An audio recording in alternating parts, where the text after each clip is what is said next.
जय गुरुदेव. ऐकू आलं सगळ्यांना व्यवस्थित? ओके. सांगा मग आता.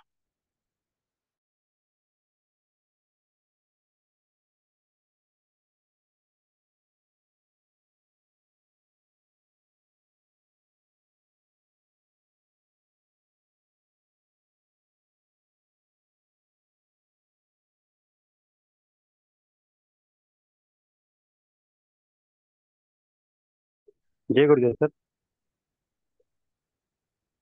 गुरुदेवांनी सुरुवातीला आरशाचं उदाहरण खूप छान दिलं. आरशामध्ये काही क्षणासाठी आपल्याला कचरा दिसतो किंवा वेगळे दृश्य दिसतात, पण ते त्या आरशाला चिटकून राहत नाही. तर ते खूप छान उदाहरण आहे की आपण नेहमी वर्तमान काळामध्ये राहिलं पाहिजे.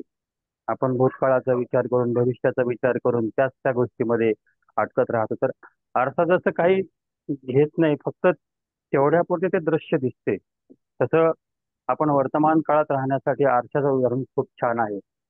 आणि दुसरी गोष्ट, लय.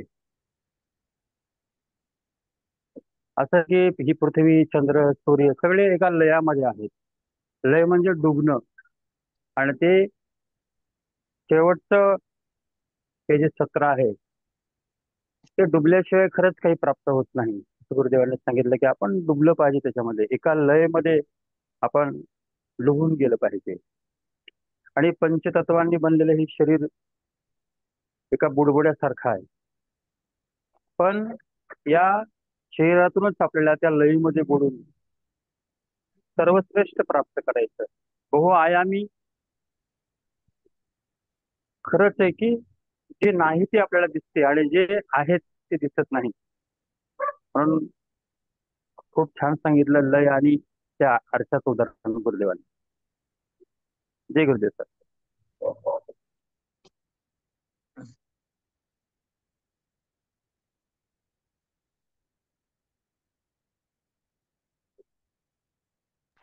हा, पुढे सांगा.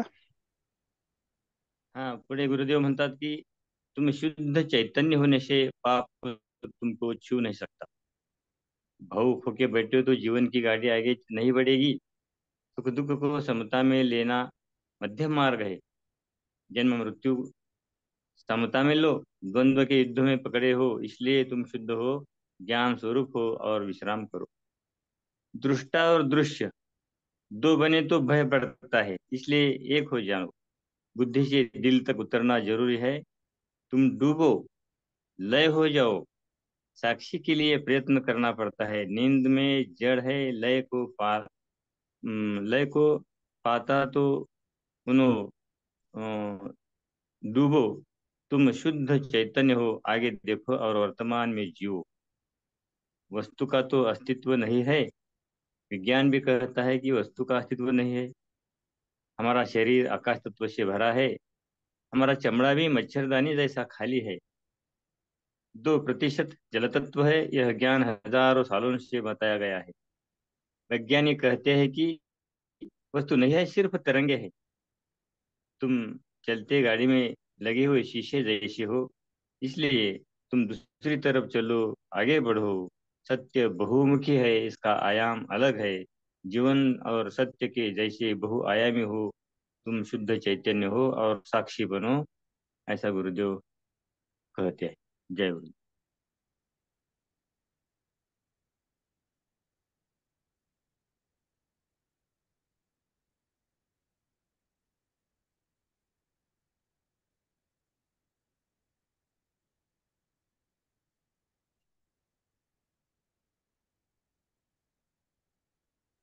हा, अजून बोला.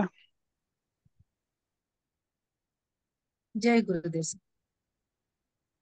या सगळ्या बरोबर गुरुदेव हे पण सांगतायत की एखादी आई जशी आपल्या खेळून खेळून दमलेल्या मुलाला जवळ घेते आणि जवळ घेतलं की मूल तिच्या मांडीवर झोपतो, त्याप्रमाणे अष्टावक्र राजा जनकाला म्हणतायत की आओ बेटा आराम करो, अब तुम इस समय निर्दोष हो, तुम्हारा आत्मा पवित्र है, तुम विश्राम करो, असंही गुरुदेव सांगतायत.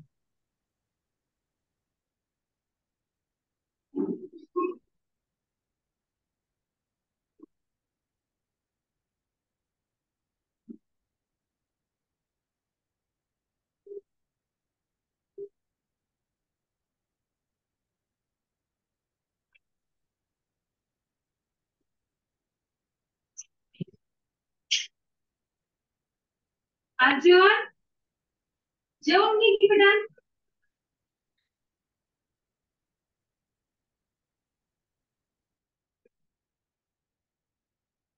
हा चला बोला पुढे.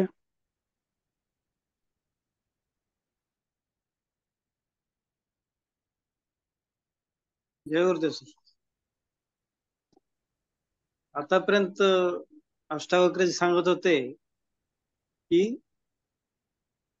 तुम्ही साक्षी आहात, साक्षी बनून राहा. परंतु आता म्हणतात की तुम्ही साक्षी नाही, काही नाही, एक लय आहे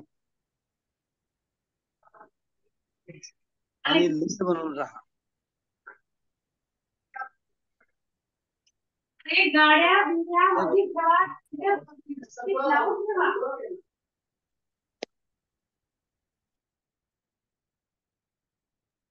हा बोला, अजून बोला. किशोर सर बोला.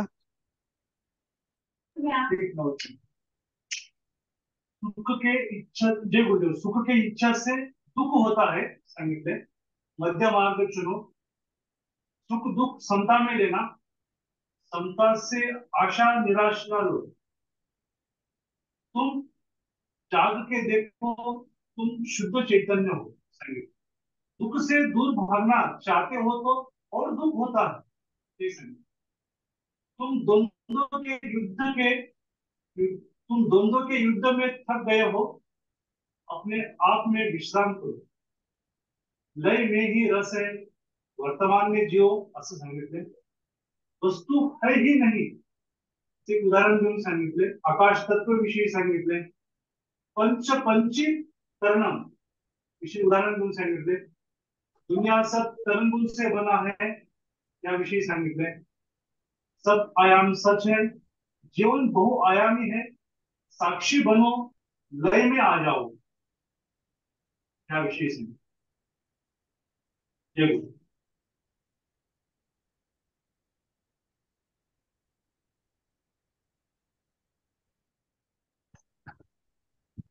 असं